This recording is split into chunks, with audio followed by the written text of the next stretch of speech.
La vie, c'est une succession de choix et de virages. Il y a ces petits choix du quotidien et il y a ces grands choix de vie qui nous changent pour toujours.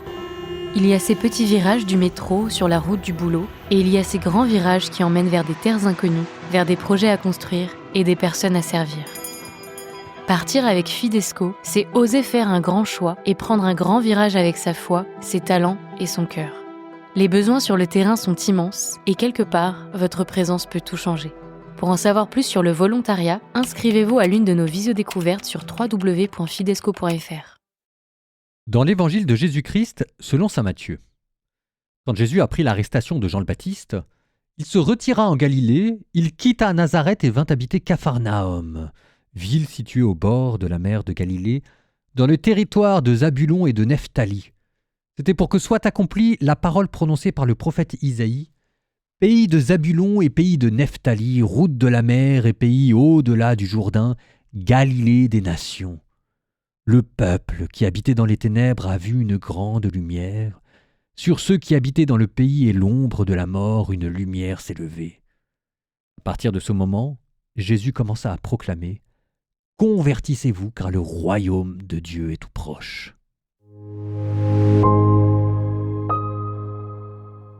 On va faire un petit peu d'exégèse.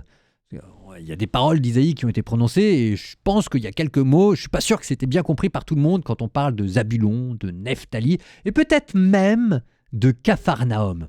Alors commençons par les deux noms les plus simples, si je puis dire, Zabulon et Nephtali. Qui sont Zabulon et Nephtali ? Parce que oui, en fait, c'est des noms de personnes. Zabulon et Nephtali font partie des 12 enfants de Jacob. Il y avait Judas, il y avait Lévi, il y avait Joseph, et il y avait Zabulon et Nephtali, il y avait Asher. Enfin bon, bref, Zabulon et Nephtali, ce sont deux patriarches duquel est né deux tribus, la tribu de Zabulon et la tribu de Nephtali, qui habitaient dans le nord du pays. Et ça tombe bien parce que la Galilée, là où il y a Capharnaüm, c'est le nord du pays. Sauf que le nord du pays, et Zabulon et Nephtali en particulier, ça veut dire des choses assez particulières dans l'histoire d'Israël. Le nord du pays, c'est à un moment donné, ça se passe mal et le royaume hébreu se divise en deux. Vous avez le royaume du sud qui va rester fidèle à la lignée davidique, ce sera le royaume de Salomon et de ses successeurs. Et vous avez le royaume du nord, lui on va l'appeler Israël. Il aura une nouvelle capitale, ce ne sera pas Jérusalem, ce sera Samarie, qui va donner plus tard le nom à la Samarie. Et comme ça, vous aurez 10 tribus au nord qui vont faire sécession avec les 2 tribus du sud. Il se trouve que nous, on est toujours persuadés que c'est les 2 tribus du sud les plus importantes. En fait, les tribus les plus riches, c'était les 10 tribus du nord, parmi lesquelles il y avait Zabulon et Nephtali. Sauf que, ces tribus du nord, pour se démarquer du royaume du sud, vont essayer d'adopter un culte yaviste, mais légèrement différent. Et par légèrement différent, j'entends qu'ils vont mettre des statues de veaux d'or dans 2 sanctuaires locaux. Donc formellement, le royaume du Nord n'a pas apostasié. Enfin, il y a une telle déviance entre la représentation du Sud, où Yahvé n'a pas de visage, c'est le Dieu 3 fois saint, et le royaume du Nord, où il devient une sorte de Dieu des montagnes, de Dieu taureau, de Dieu de la force, quasiment comme les cultes phéniciens qu'il y avait juste à côté.